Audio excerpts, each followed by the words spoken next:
Hi friends, എല്ലാവർക്കും critical tech go charting powered by Mallu market profile pre market റിപ്പോർട്ടിലേക്ക് ഏവർക്കും സ്വാഗതം.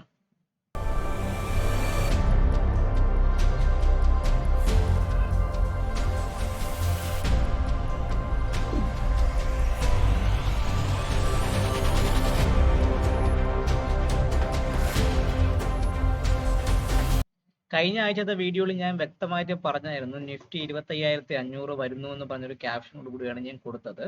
അത് ഓൾമോസ്റ്റ് നിഫ്റ്റി അതിന് താഴെ പൊട്ടി ഏകദേശം പറഞ്ഞാൽ നിഫ്റ്റി 25,316 ഭാഗം വരെ നിഫ്റ്റി വരും. ഇപ്പോൾ 25,500 പൊട്ടി ഓൾമോസ്റ്റ് 25,300 ഭാഗത്തേക്ക് നിഫ്റ്റി വന്നിട്ടുണ്ട്. സോ ഈ പറഞ്ഞതിനെക്കാട്ടും കൂടുതൽ താഴേക്ക് മാർക്കറ്റ് വന്ന് കഴിഞ്ഞ വെള്ളിയാഴ്ച മാർക്കറ്റ് കൃത്യമായിട്ട് ക്ലോസ് ചെയ്യായിരുന്നു.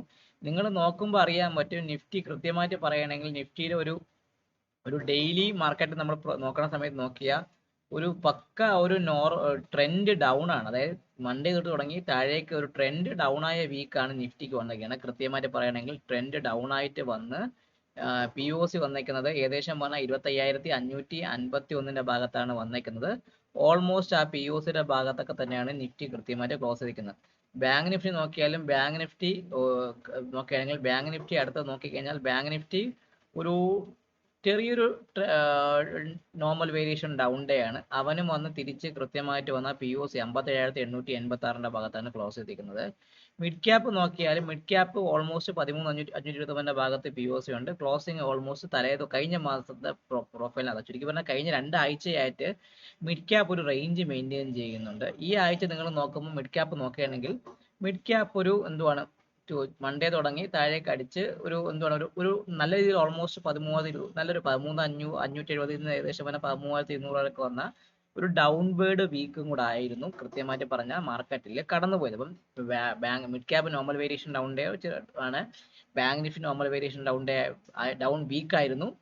നിഫ്റ്റിയും ഒരു നോർമൽ വേരിയേഷൻ ഡൗൺ വീക്ക് ആയിരുന്നു. നിഫ്റ്റി കൃത്യമായിട്ട് പറയുകയാണെങ്കിൽ ഈ കഴിഞ്ഞ നമ്മുടെ 13 ഒക്ടോബറിന്റെ സിംഗിൾ പ്രിന്റുകളെല്ലാം അവർ റീടെസ്റ്റ് ചെയ്തിട്ടുണ്ട്. അവനെ സംബന്ധിച്ച് ഈ ഒരു 25,360 താഴെ നിഫ്റ്റിയുടെ വീക്ക്ലി ബേസിസിൽ മാർക്കറ്റ് സസ്റ്റെയിൻ ചെയ്യുന്നുണ്ടെങ്കിൽ 25,200 എന്ന് പറഞ്ഞ ഈ പി ഒ സിയുടെ ഭാഗത്തേക്ക് നിഫ്റ്റി വരാനുള്ള ചാൻസ് വളരെയധികം കൂടുതലാണ്. അതാണ് ഞാനൊരു ജാറിനകത്ത് ഒരു നിഫ്റ്റിയെ വെച്ചുള്ള ഒരു ഭൂതത്തെ വെച്ച് കാണിച്ചിട്ടില്ലേ. അതായത് 25,360 പൊട്ടയാണെങ്കിൽ തിരിച്ച് വീണ്ടും പഴയ വീഞ്ഞ് പുതിയ കൊപ്പിയിൽ എന്ന് പറയും പോലെ 25,200 ഭാഗത്തേക്ക് നിഫ്റ്റി വരാനുള്ള ചാൻസ് വളരെയധികം മാർക്കറ്റിൽ കൂടുതലാണ്. നമുക്കിനി മാർക്കറ്റ് പ്രൊഫൈലിന്റെ ഡെയിലി അനാലിസിസിലേക്ക് പോയിട്ട് നാളത്തേക്കുള്ള കാര്യങ്ങളും ബാക്കിയുള്ള തിങ്കളാഴ്ചത്തേക്കുള്ള കാര്യങ്ങളെല്ലാം നോക്കിക്കൊണ്ട് പോവാം. നമുക്ക് മിഡ് ക്യാപ്പ് നോക്കിക്കഴിഞ്ഞാൽ മിഡ് ക്യാപ്പ് ഒരു open out of the range, അതായത് ഗ്യാപ് ഡൗൺ ഓപ്പൺ ചെയ്ത് തിരിച്ച് താഴേക്ക് ഇറങ്ങി വന്ന് അവിടുന്ന് ഷടപടേന്ന് തിരിച്ച് കയറിപ്പോയി തലേ ദിവസത്തെ പ്രൊഫൈലിലെ ബി സിംഗിൾസും ഫില്ലാക്കി പി ഒ സിയും ടച്ച് ചെയ്ത് പോയ ഒരു നോർമൽ വേരിയേഷൻ അപ്പ് ഡേ ആയിരുന്നു ഫ്രൈഡേയിൽ കടന്നു പോയത്. പി ഒ സി വന്നേക്കുന്ന 13,350 ഭാഗത്താണ് പി ഒ സി. അപ്പൊ നമുക്ക് ആദ്യം എന്ത് ചെയ്യണം, ആ പി ഒ സി ഒന്ന് മാർക്ക് ചെയ്യണം.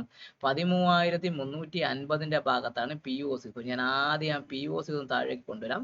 13,350 ഭാഗത്തേക്ക് ആ പി ഒ സി ഒന്ന് താഴേക്ക് കൊണ്ടുവന്നു.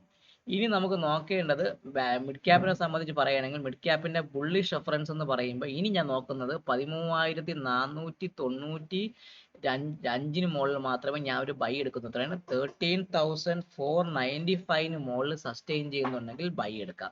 അത് വ്യക്തമായിട്ട് പറയുകയാണെങ്കിൽ എത്രയാണ്? 13,529 ഭാഗത്തേക്ക് വരും. എത്രയാണ് ഫസ്റ്റ് ടാർഗറ്റ് എന്ന് പറയുമ്പോൾ ഈ ഒരു ഇതല്ല, 13,555 എന്ന് പറഞ്ഞ ഭാഗത്തേക്ക്, അതായത് 13,555 ഭാഗത്തേക്ക് വരാനുള്ള ചാൻസ് മിഡ് ക്യാപ്പിനെ സംബന്ധിച്ച് കൂടുതലാണ്. അതിനു മുകളിൽ സസ്റ്റെയിൻ ചെയ്യുന്നുണ്ടെങ്കിൽ അടുത്ത ടാർഗറ്റ് എന്ന് പറയുമ്പോൾ 13,602, അതിനു മുകളിൽ 13,655. വേറെ ലെവൽസ് ഒന്നും മാറ്റമില്ല, അപ്പർ സൈഡ് തന്നെയാണ്. ഡൗൺ സൈഡ് ലെവലിൽ മാത്രമേ ഉള്ളൂ കുറച്ചൊക്കെ അങ്ങോട്ട് ചേഞ്ചസ് വരുന്നത്. അപ്പൊ ഞാൻ ആദ്യം നമുക്ക് എന്ത് ചെയ്യാം, ഡൗൺ സൈഡ് ലെവൽസ് ഒക്കെ ഒന്ന് മാർക്ക് ചെയ്യാം. ഈ ഡൗൺ സൈഡ് റെഫറൻസ് എന്ന് പറയുമ്പോൾ 13,350 താഴെ ഞാൻ ഒരു സെല്ലിങ്ങിനെ കുറിച്ച് ചിന്തിക്കുക. എത്രയാണ്? 13,350 താഴെ 13,350 നിൽക്കുകയാണ്. അപ്പൊ ചുരുക്കി പറഞ്ഞാൽ എന്നെ സംബന്ധിച്ച് 13,300 താഴെ ഞാനൊരു സെല്ലിങ്ങിനെ കുറിച്ച് ചിന്തിക്കാം. ആ സെല്ലിങ് ഫസ്റ്റ് ടാർഗറ്റ് എങ്ങോട്ട് വരും? ഫസ്റ്റ് ടാർഗറ്റ് എന്ന് പറയുമ്പോൾ 13,260 ഭാഗത്തേക്ക്. എത്രയാണ്? 13,260 ഭാഗത്ത് 13,260 ഭാഗത്തേക്ക് ഫസ്റ്റ് ടാർഗറ്റ് വരാം. സെക്കൻഡ് ടാർഗറ്റ് 203 ഭാഗത്തേക്ക് വരാം. എത്രയാണ്? 13,203. 13,203 ഭാഗത്തേക്ക് വരാനും അതിന് താഴെ സസ്റ്റെയിൻ ചെയ്യുന്നുണ്ടെങ്കിൽ 13,146 ഭാഗത്തേക്ക്, എത്രയാണ് 13,146 ഭാഗത്തേക്ക് പറഞ്ഞു. ചുരുക്കി പറഞ്ഞ മിഡ് ക്യാപ്പിനെ സംബന്ധിച്ച് ഡൗൺവേർഡ് റെഫറൻസ് ലെവലുകൾ ഈ ഒരു ലെവലുകൾ ആക്റ്റീവ് ആവാനുള്ള ചാൻസ് വളരെയധികം മാർക്കറ്റിൽ കൂടുതലായിരിക്കും. സോ ഇത് മാർക്ക് ചെയ്ത് വെച്ചേക്കുക, അതനുസരിച്ച് നിങ്ങൾ ട്രേഡ് ചെയ്യാൻ വേണ്ടി മാക്സിമം ശ്രമിക്കുക. ഇനി നമുക്ക് നോക്കേണ്ടത് ബാങ്ക് നിഫ്റ്റി. ബാങ്ക് നിഫ്റ്റി എന്ന് പറയുമ്പോൾ ബാങ്ക് നിഫ്റ്റി നിങ്ങൾ നോക്കിക്കഴിഞ്ഞാൽ അറിയാൻ പറ്റും. ബാങ്ക് നിഫ്റ്റി ഒരു ഗ്യാപ് ഡൗൺ ഓപ്പണിംഗ് ആയിരുന്നു ആശാൻ, താഴേക്ക് വന്ന് ചുരുക്കി പറഞ്ഞ ഒരു കിഡിൽ ഒരു ട്രെൻഡ് പ്രൊഫൈല് പോയ പോലെ പൊക്കളഞ്ഞു. ആ ഗ്യാപ് ഡൗൺ ഓപ്പണിംഗ് അടിച്ച് തിരിച്ച് കയറി ഓൾമോസ്റ്റ് ബാങ്ക് നിഫ്റ്റി നോക്കി 57,200 നിന്ന് ഓൾമോസ്റ്റ് 800 പോയിന്റോളം പോയിട്ട് ഒരു ട്രെൻഡിങ് അപ്പായ പ്രൊഫൈലാണ് ബാങ്ക് നിഫ്റ്റിക്ക്. ഞാനൊരു ട്രെൻഡ് പ്രൊഫൈൽ എന്ന് വേണമെങ്കിൽ പറയാം. ബാങ്ക് നിഫ്റ്റിയിൽ POC നിൽക്കുന്ന 57,812 ഭാഗത്തേക്കാണ് POC. അപ്പം നമുക്ക് ആദ്യം ഒന്ന് POC മാർക്ക് ചെയ്യാം. 57,812 POC. എനിക്ക് ബുള്ളിഷ് റെഫറൻസ് ഒന്ന് ഞാൻ മാറ്റി 58,020 മുകളിൽ 58,020 മുകളിൽ ഞാൻ ബൈ എടുക്കും ബാങ്ക് നിഫ്റ്റിയിൽ. ഫസ്റ്റ് ടാർഗറ്റ് 58,154, 58,280, 58,405 എന്ന് പറഞ്ഞാൽ ഈ ലെവലിൽ തന്നെ ആക്ട് ചെയ്യും. ഇനി സെല്ലിംഗ് എടുക്കുന്നുണ്ടെങ്കിൽ ഞാൻ ഇനി സെല്ലിംഗ് എടുക്കുന്നത് 57,424 താഴെ 57,424 താഴെ സസ്റ്റെയിൻ ചെയ്യുന്നുണ്ടെങ്കിൽ മാത്രമേ സെല്ല് എടുക്കുകയുള്ളൂ. First target 308, second 135, third 57. ഈ ഒരു റെഫറൻസ് ലെവലിൽ തന്നെയാണ് എനിക്ക് തിങ്കളാഴ്ചത്തേക്കും വ്യക്തമായിട്ട് യൂസ് ചെയ്യേണ്ടത്. കൃത്യമായിട്ട് ഇത് പ്ലാൻ ചെയ്യുക. ഇനി നമുക്ക് നോക്കേണ്ടത് നമ്മളെ സംബന്ധിച്ച് നിഫ്റ്റിയുടെ ആ ഒരു ചാർട്ട് എന്ന് പറയുമ്പോൾ പക്ക ഒരു വളരെയധികം ഇമ്പോർട്ടൻ്റ് ആയ ഒരു ലെവലാണ് നിഫ്റ്റി. നിഫ്റ്റി ഒരു ഗ്യാപ് ഡൗൺ ഓപ്പണിംഗ് വന്ന് തിരിച്ച് കയറി ഇന്നലത്തെ പ്രൊഫൈലിന്റെ ഭാഗത്തൊക്കെ താഴേക്ക് വച്ച ദിവസം കൂടെ ആയിരുന്നു കൃത്യമായിട്ട് കടന്നുപോയത്. സോ നിഫ്റ്റിയുടെ സംബന്ധിച്ച് POC എന്ന് പറഞ്ഞാൽ 25,486 ഭാഗത്തേക്കാണ് POC വന്നത്. 25,486 ഭാഗത്താണ് POC വന്നിരിക്കുന്നത്. ഇനി നമുക്ക് നോക്കേണ്ട ഏറ്റവും വലിയൊരു കാര്യം എന്ന് പറഞ്ഞാൽ നിഫ്റ്റിയെ സംബന്ധിച്ച് ബുള്ളിഷ് റെഫറൻസ് 600, 25,600 മുകളിൽ നമുക്ക് ബൈയെ കുറിച്ച് എടുക്കാം. 25,600 മുകളിൽ സസ്റ്റെയിൻ ചെയ്യുന്നുണ്ടപ്പോൾ ഒരു ബൈയെ കുറിച്ച് ചിന്തിക്കാം.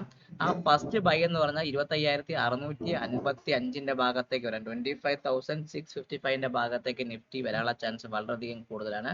അതിന് മുകളിൽ നിൽക്കുമ്പോൾ അടുത്തത് 25,710, 25,710 ഭാഗത്തേക്ക് വരാം. ഈ ഒരു റെഫറൻസ് ലെവൽ ഈ ഒരു ഏരിയ ആണ്. അതിന് മുകളിൽ എത്രയാണ് ഈ പറഞ്ഞ ഈ POC 25,755 സെക്കൻഡ് POC ഇല്ല, ആ ഒരു ഓപ്പണിംഗ് പ്രൈസ് ആണ് പഴയ അവിടെ നിന്നാണ് മാർക്കറ്റ് അടിച്ചത്. 25,755 ഭാഗത്തേക്ക് നിഫ്റ്റി വരാനുള്ള ചാൻസ് വളരെയധികം കൂടുതലാണ്. ഇപ്പോൾ ചുരുക്കി പറഞ്ഞാൽ 25,600 മുകളിൽ സസ്റ്റെയിൻ ചെയ്യുന്നെങ്കിൽ ബൈയെ കുറിച്ച് ചിന്തിക്കാം. ആ ബൈയിങ് ലെവൽ ഈ പറഞ്ഞ റെഫറൻസിന്റെ ഭാഗത്തേക്ക് പോകും. ഇനി നമുക്ക് സെല്ലിങ്ങിന്റെ റെഫറൻസ് എങ്ങനെ എടുക്കണമെന്ന് വെച്ചാൽ, സെല്ലിംഗ് എന്ന് പറയുമ്പോൾ ഞാൻ ഇനി സെല്ല് ചെയ്യണത് 25,380 താഴെ ഞാൻ ഇനിയും സെല്ലിംഗ് എടുക്കുക. എത്രയാണ് ഇനി ബെയറിഷ് റെഫറൻസ് നമ്മൾ 25,380 താഴെ മാത്രമേ ഒരു സെല്ലിങ്ങിനെ കുറിച്ച് ഞാൻ ഇനി ചിന്തിക്കുന്നുള്ളൂ. അത് ഫസ്റ്റ് ടാർഗറ്റ് 330 ഭാഗത്തേക്ക് വരാം. എത്രയാണ് 25,330 ഭാഗത്തേക്ക് നിഫ്റ്റി വരാനുള്ള ചാൻസ് വളരെയധികം കൂടുതലാണ്.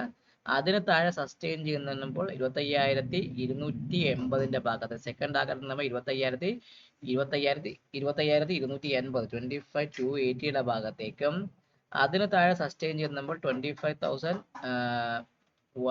എത്രയാണ് 226 എത്രയാണ് 25,226 പഴയ ഒരു വാല്യൂരിയൽ ഹൈ ആണ്.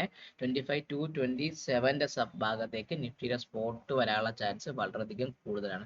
സോ ഈ ലെവൽ കൃത്യമായിട്ട് മാർക്ക് ചെയ്യുക, അതനുസരിച്ച് ട്രേഡ് ചെയ്യാൻ വേണ്ടി മാക്സിമം ശ്രമിക്കുക.